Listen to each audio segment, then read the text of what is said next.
अब हम ऑफर के बारे में जानेंगे। Offer as per section 2A कहता है when one person signifies to another his willingness to do or to abstain from doing anything with a view to obtaining the assent of that other to such act or abstinence he is said to make a proposal। पहले तो हम ये कह देते हैं कि proposal और offer एक ही चीज है, ठीक है। तो डेफिनेशन का मतलब क्या बनता है? when one person signifies to another, जब एक पार्टी सिग्निफाई करता है दूसरे को किस चीज के बारे में? his willingness to do और to abstain from doing, मतलब वो जब दूसरा पार्टी को सिग्निफाई करता है उसका विलिंगनेस टू डू मतलब वो कुछ करना चाहता है और एब्सटेन फ्रॉम डूइंग वो कुछ नहीं करना चाहता है। ये जब वो दूसरा पार्टी को सिग्निफाई करता है एनीथिंग कोई भी चीज के बारे में with a view to obtaining the assent of that other, मतलब वो सिर्फ करने के लिए नहीं कर रहा है, वो दूसरा पार्टी का एसेंट मतलब एसेंट के एक्सपेक्टेशन में वो कर रहा है ये चीज। With a view to obtaining the assent of that other, किसके बारे में? To such act or abstinence he is said to make a proposal. ये हो गया ऑफर। अब चलिए ऑफर के एसेंशियल्स के बारे में जानते हैं।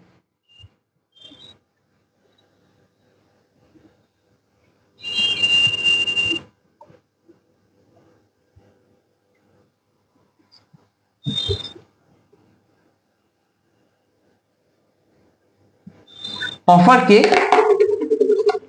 Essential elements, essential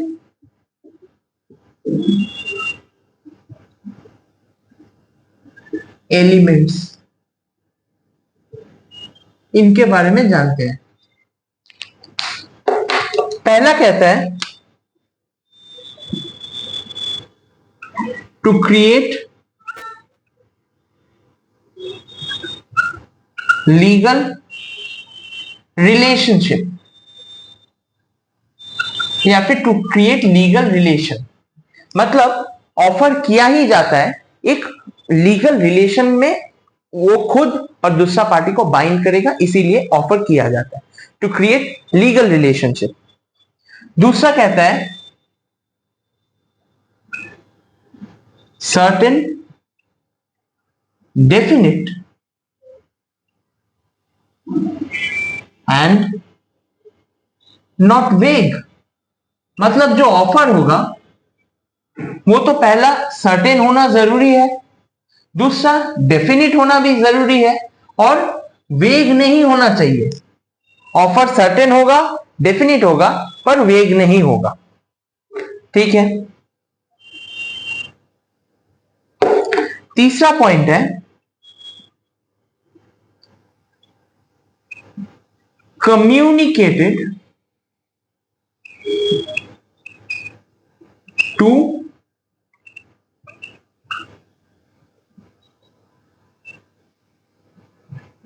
offeree, communicated to offeree. देखिए ऑफर करने का जो मतलब मेन एसेंशियल है कि वो कम्युनिकेट होना चाहिए टू द ऑफरी, मतलब जो पार्टी एक्सेप्ट करेगा उसके पास कम्युनिकेट होना जरूरी है, तो कम्युनिकेटेड टू ऑफरी होना जरूरी है। फोर्थ पॉइंट कहता है, देखिए सब डेफिनेशन से आ रहा है, टू ऑब्टेन द assent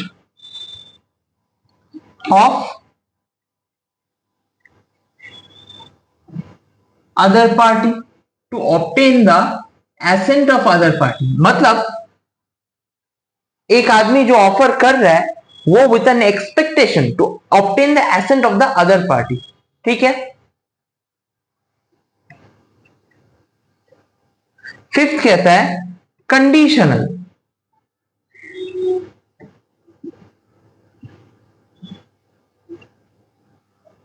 मतलब ऑफर कंडीशनल हो सकता है, मतलब मान लीजिए ऑफरर ने कहा कि ऑफरी को कि आप जब मुझे पेमेंट कीजिएगा तो आरटीजीएस या फिर एनईएफटी के द्वारा कीजिएगा।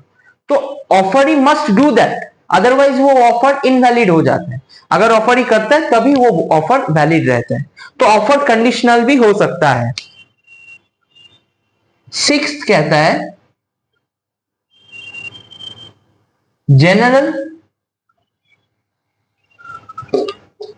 और स्पेसिफिक। ऑफर जनरल भी हो सकता है, स्पेसिफिक भी हो सकता है। जनरल का मतलब offer made to public at large, मतलब लार्ज नंबर ऑफ पब्लिक में ऑफर किया गया। और स्पेसिफिक ऑफर मतलब to a particular person offer किया गया। सेवेंथ होता है एक्सप्रेस और इंप्लाइड। ऑफर एक्सप्रेस भी हो सकता है, ऑफर इंप्लाइड भी हो सकता है। एट होता है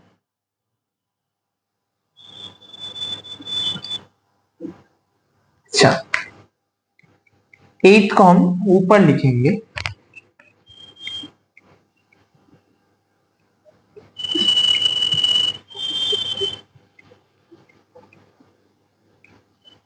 नंबर 8 एक स्टेटमेंट देता है। ये कहता है offer should not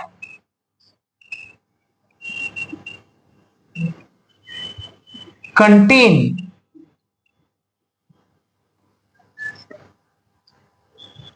a term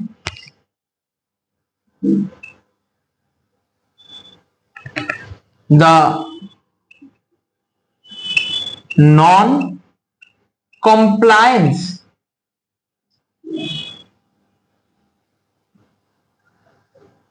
of which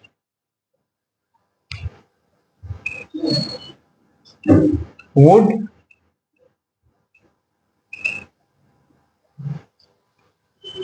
amount to acceptance. Offer should not contain a term the non-compliance of which would amount to acceptance. मतलब जो पार्टी ऑफर करेगा, ऑफर में ऐसा कोई टर्म नहीं लिखा रहेगा कि अगर आप मुझे रिप्लाई नहीं देते हैं तो हम मान लेंगे कि आपने एक्सेप्ट कर लिया, मेरा ऑफर को आपने एक्सेप्ट कर लिया। तो ये टर्म ऑफर में कंटेन नहीं कर सकता है, बट कॉन्ट्रैक्ट टू कॉन्ट्रैरी। अब कौन कौन सा चीज ऑफर नहीं है इसको भी जान लेना जरूरी है।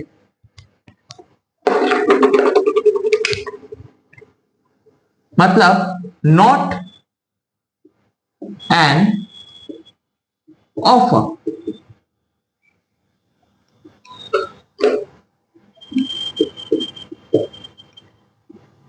नॉट एन ऑफर क्या क्या चीज होता है? फर्स्ट होता है invitation to offer. Invitation to offer एक ऑफर नहीं है। इनविटेशन टू ऑफर मतलब इनवाइट करना दूसरा पार्टी को कि आप आइए, आप ऑफर कीजिए, फिर मैं सोचूंगा कि मैं एक्सेप्ट करूं या नहीं करूं। मान लीजिए एक शॉप है, वहां पे आप गए, वहां पे हर एक चीज में प्राइस टैग लटका हुआ है, तो वो एक चीज उठाए आप, वो आप कैशियर को दीजिए। तो कैशियर का वो डिस्क्रिशनरी पावर है कि वो चीज आपको बेचेगा या फिर नहीं बेचेगा। इसका मतलब आप कहेंगे कि नहीं नहीं, जो चीज था शॉप में वो तो ऑफर था, नहीं, वो इनविटेशन टू ऑफर था। जो आप लेके जब कैशियर के पास गए तो आप ऑफर कर रहे हैं, और कैशियर चाहे तो उसे एक्सेप्ट कर सकता है या फिर नहीं भी कर सकता है। तो ये होता है invitation to offer. This is a thing which is president to offer. दूसरा क्या हो सकता है? Answer to a question. एक पार्टी ने क्वेश्चन किया, दूसरे ने आंसर किया। मतलब मान लीजिए मैंने आपसे क्वेश्चन किया कि बम्पर बॉल पेन का प्राइस क्या है, तो आपने मुझे बताया कि $10 फॉर ईच पेन। तो इसका मतलब आपने एक्सेप्ट नहीं किया, आपने सिर्फ एक आंसर दिया और मैंने आपको ऑफर नहीं बोला, मैंने आपको सिर्फ एक क्वेश्चन किया था। तीसरा क्या आता है? Statement of price. वो सेम चीज, स्टेटमेंट ऑफ प्राइस भी ऑफर नहीं है। फोर्थ आता है statement of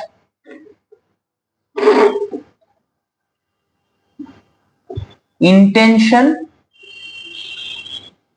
and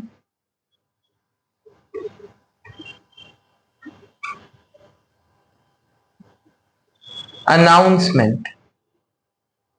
statement of intention and announcement भी ऑफर नहीं होता है।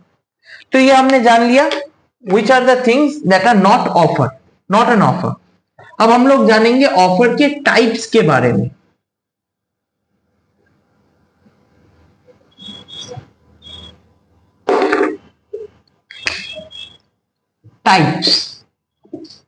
Types of offer. अच्छा,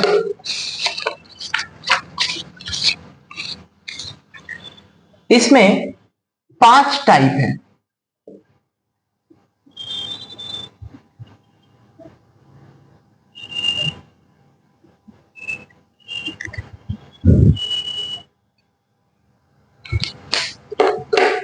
पहला कहता है जनरल ऑफर, जो मैंने पहले ही बता दिया है। जनरल ऑफर मतलब offer made to a public at large. दूसरा है स्पेसिफिक ऑफर। स्पेसिफिक ऑफर मतलब offer made to a specified person. अच्छा, तीसरा है क्रॉस ऑफर। क्रॉस ऑफर एक नया चीज है।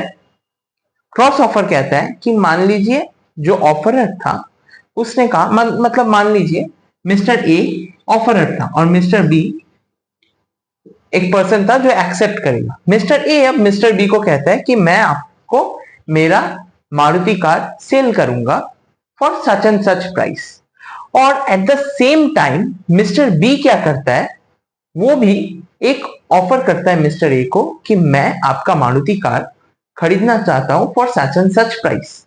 तो दोनों ने ऑफर किया एक दूसरे को at the ignorance of each others offer. दोनों ने एक दूसरे को ऑफर किया, तो ये हो जाता है क्रॉस ऑफर। इसमें वैलिड ऑफर नहीं बनता है। फोर्थ आता है काउंटर ऑफर। काउंटर ऑफर मतलब वही वाला एग्जांपल लीजिए, मिस्टर ए ने मिस्टर बी को बोला कि मैं आपको मेरा मारुति कार सेल करूंगा for such and such price. पर मिस्टर बी ने बोला कि मैं आपका मारुति कार लूंगा, पर इसमें कुछ ऐसा वैसा मतलब मॉडिफिकेशन करके मुझे देना पड़ेगा। तो मिस्टर बी क्या करता है, काउंटर ऑफर देता है मिस्टर ए को कि पहले आप मॉडिफिकेशन कीजिए फिर मैं इस ऑफर को एक्सेप्ट करूंगा। तो इसमें भी ऑफर नेगेट हो जाता है, वैलिड ऑफर नहीं बनता है क्योंकि कंडीशन आ जाता है, कंडीशनल ऑफर बन जाता है। तो ये हो जाता है काउंटर ऑफर। और फाइनली हम लोग बात करेंगे स्टैंडिंग ऑफर। स्टैंडिंग ऑफर या फिर इसे हम लोग टेंडर भी कह सकते हैं। मतलब टेंडर्स जो पब्लिक एट लार्ज दिया जाता है फॉर एक्सेप्टेंस। जो एक्सेप्ट करेगा करेगा, नहीं तो जो नहीं करेगा नहीं करेगा। मतलब standing offer to public at large ये ऑफर दिया जाता है।